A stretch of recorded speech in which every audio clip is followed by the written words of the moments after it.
Kaip išspausti iš pienių, garšvų ir dilgėlių lapų sultis. Mums reikia grūstuvės ir lapų.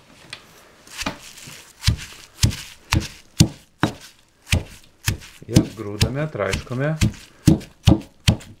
į lapai sukį, įpilame truputį šlakelį tiesiog vandens.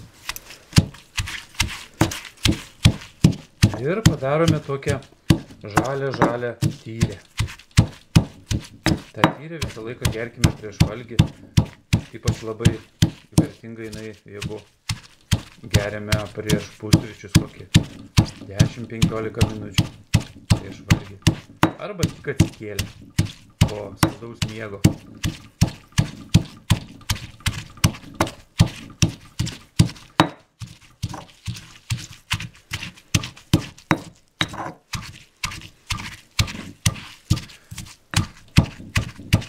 Šituos trintus lapus sudedame į dubenį su marliuku.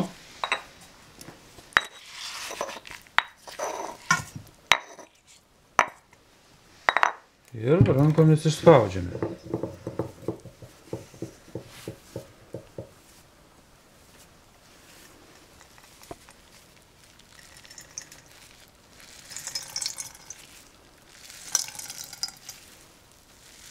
Pakanka kokį 50 gramų, 100 gramų. Galim pusę stiklinės išgerti. Tai yra šviežios, labai vertingos sultys. Ir galime tą sultį supilti į stiklinę su vandeniu. Šiek tiek prasiskiedžia ir skanaus.